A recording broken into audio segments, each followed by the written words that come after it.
A strange pot odor coming from a 6-year-old girl.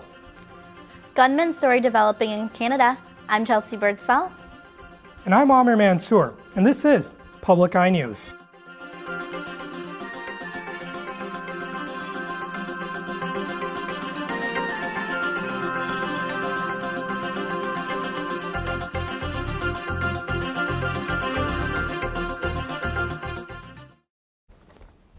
The Pentagon has confirmed that one of the 28 bundles of weapons and medical supplies dropped for Kurdish forces were apprehended by Islamic State group militants. Pentagon spokesman Army Colonel Steve Warren says that 2 bundles fell astray and one fell into enemy territory due to wind shift. Warren assures that the package contents are not enough to give an advantage to the enemies. A video uploaded by IS militant supporters showed that the extremists with the weapons and medical materials. In local news, Randall Fiek of the Upper Peninsula has pleaded guilty for growing marijuana. Investigation started when a school principal smelled a pot odor coming from Fiek's 6-year-old daughter. Fiek is due in Marquette Federal Court today after failing to convince the court of a lack in probable cause to search his home in Dickson County last year. Although Fiek had a medical marijuana card, he had exceeded his limit of plants. There is now a new updated technology to contact emergency services in the UP. The Upper Peninsula 911 Authority, commonly identified as UPA 911, worked with Peninsula Fiber Network LLC on the new technology. The service has been updated for both cellular devices and landlines. The enhancement has replaced a 30-year-old system that had been in place before. Within the next 2 months, all bugs should be out of the system, and texts, photos, and videos will be able to be sent from cell phones to police. Emergency vehicles were called to a car accident just before 6:30 p.m. on Tuesday at the intersection of Baldwin and US 41 in Negaunee.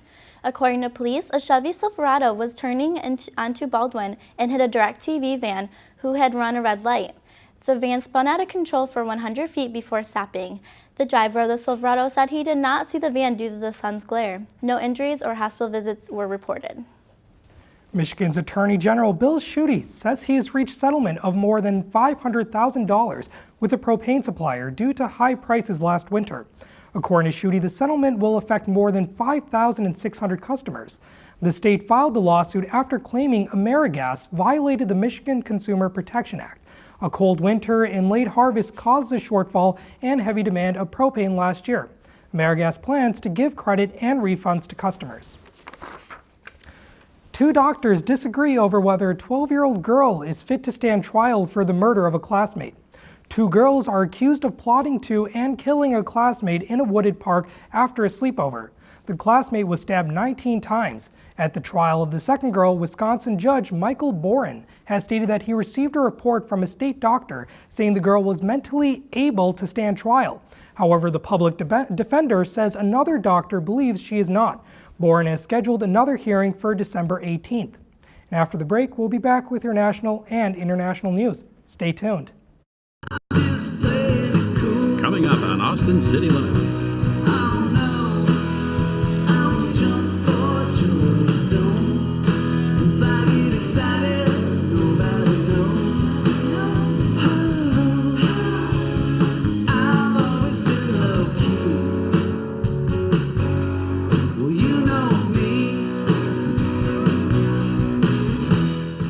Tune in Saturday night at 11. Welcome back to Public Eye News. The body of Samantha Greenlee was found in Grovesport along the wooded areas of Bixby Highway. 22-year-old Greenlee was pregnant and had been missing for 2 weeks. Mike McCarthy, AB6 reporter, says Jacob Ferrero, Greenlee's boyfriend, admitted to killing her and then setting her apartment on fire in an attempt to cover up the murder. Ferrero is being charged with murder and aggravated arson. A developing story in Ottawa, Canada's capital city. A soldier was shot, at least 1 gunman is confirmed dead, and police are scrambling to determine if any more shooters are on the loose. Wendy Gillette has the latest from New York. Shots rang out inside Canada's Parliament in Ottawa. Witnesses say at least 1 gunman was chased into the building after a Canadian soldier standing guard at a war memorial was shot. There was a guy with a rifle just around on the back corner and just pow. The soldier was given CPR at the scene. Lawmakers were holding weekly caucus meetings when the gunfire erupted. A spokesman for the Prime Minister says Stephen Harper is safe and has left the Parliament building. Most of downtown Ottawa, including the U.S. Embassy, is locked down. If you travel the world, we got it pretty darn good here. And I hope this doesn't change it. Today's incident comes just 2 days after a recent convert to Islam killed one Canadian soldier and injured another in a hit and run. Wendy Gillette for CBS News. And in Omaha, Nebraska, there was another victory in the fight against Ebola. American video journalist Ashushka Mukpa contracted the Ebola virus while working as a freelance cameraman in Liberia and was brought to the Nebraska Medical Center on October 6th. Mukpa was released around 9 a.m. yesterday morning from the hospital's biocontainment unit just over 3 weeks after being admitted. Mukpa was the second Ebola patient treated at this medical center and the second to recover from their treatment. In a statement at the news conference later, Mukpa said, in part, "Today is a joyful day." An American held prisoner in North Korea is now back home. 56-year-old Jeffrey Fowle arrived at the military base outside Dayton, Ohio this morning and was greeted by his family. As Allison Harmelin reports from New York, Fowle's release raises hopes for 2 other Americans held in North Korea. Jeffrey Fowle's son raced into his father's arms, starting a long-awaited family hug on the tarmac. Fowle's wife and children feared he would never come home from North Korea after he was accused of crimes against the state for leaving a Bible in a nightclub. Christian evangelism is against the law in the isolated dictatorship. Just happy to have him back. Fowle posed with his family before entering his home near Dayton for the first time in 6 months. Jeff would like you to know that he was treated well by the government of the DPRK, and that he's currently in good health. North Korea's government news agency says leader Kim Jong-un released Fowle after President Obama's, quote, repeated requests. Secretary of State John Kerry says the U.S. did not make any deals to get Fowle home. Swedish diplomats helped negotiate his release. 2 other Americans are still imprisoned in North Korea. 24-year-old Matthew Miller, who was convicted of being a human rights spy after ripping up his tourist visa and requesting asylum. And 46-year-old Kenneth Bay, who was found guilty of anti-government activities.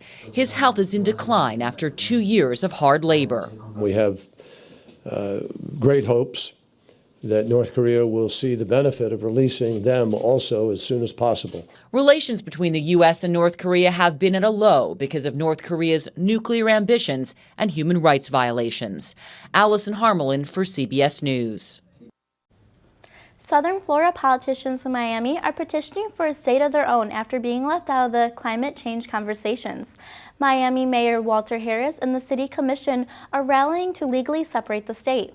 South Florida would become the 51st state and would consist of 24 counties, including part of the Orlando area. The politicians fear that Tallahassee isn't giving them fair representation when it comes to their concerns of the rising sea level.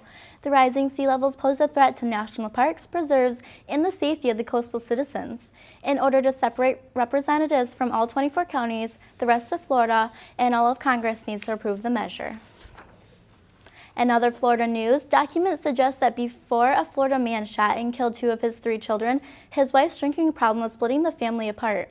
The documents released by Child State Welfare say that the mother, Cynthia Monet, was known to stumble around drunk, slapping her children, building an increased fear of her. Monet's actions brought investigators to the house in June and suggested that she seek help for her substance abuse. The couple was in the process of divorce when Father David Monet proceeded to shoot all 3 children and then himself during an argument with his wife. The youngest child did survive. And after the break, we'll have your weather and sports.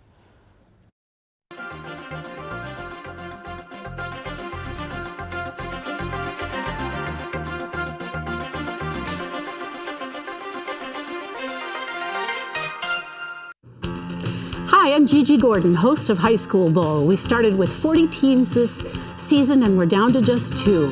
Please put Saturday night on your schedule and tune in to see the final game, which will be between the Houghton Gremlins and the Sault Ste. Marie Blue Devils. Please join us for High School Bowl this week.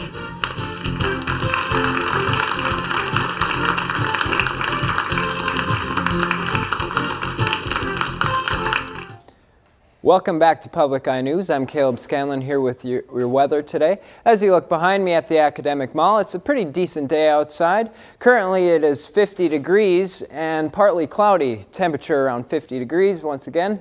Winds coming from the south-southwest at 9 miles per hour with a barometric pressure of 30.32 inches and steady. Tonight we're going to see mostly clear skies with a low of 38, winds coming from the south at 10 miles per hour. Tomorrow it's going to be sunny with a high of 51 degrees, wind coming from the south once again at 11 miles per hour. Taking a look around the UP, currently in Sault Ste. Marie it's 47 and sunny, 46 and partly cloudy in Manistee, 46 and cloudy in Menominee. Down in Iron Mountain it's 48 and sunny, 47 in Iron Mountain actually, 54 and sunny in Ironwood, 49 in Houghton, and back here in Marquette it's 50 and sunny. Taking a look ahead, Friday we'll have a high of 61 and a low of 49. It'll be mostly sunny. Sunny with strong winds on Saturday with a high of 53 and a low of 41. Sunday will be sunny with a high of 51 and a low of 40.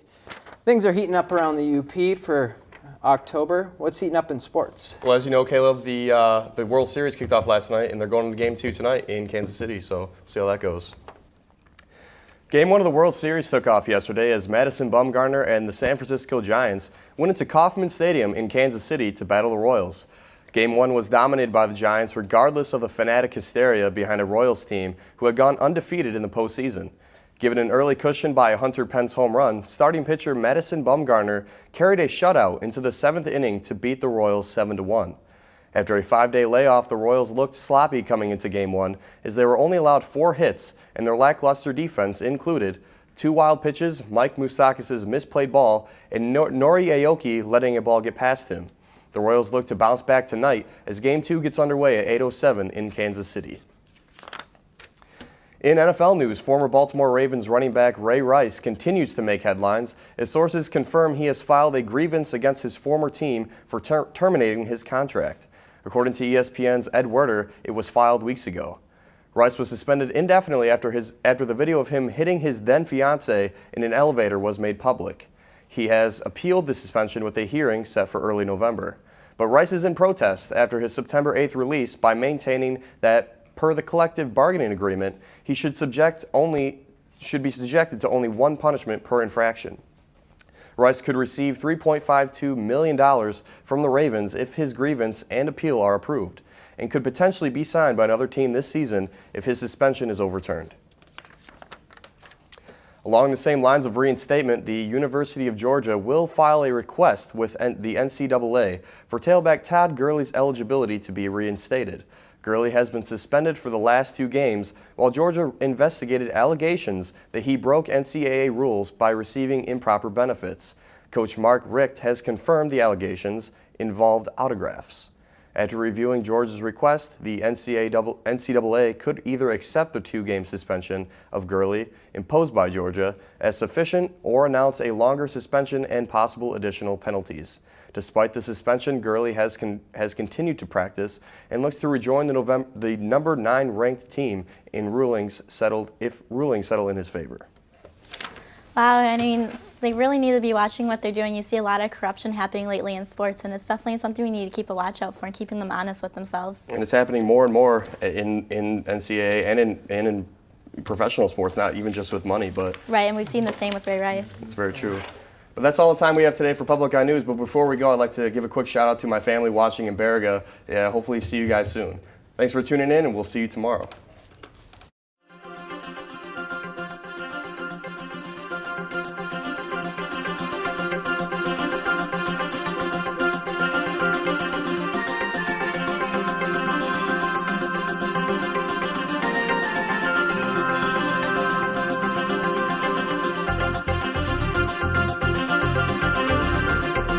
The preceding program was produced in studios located in the Edgar L. Hardin Learning Resources Center by WNMU-TV, Northern Michigan University Public Television.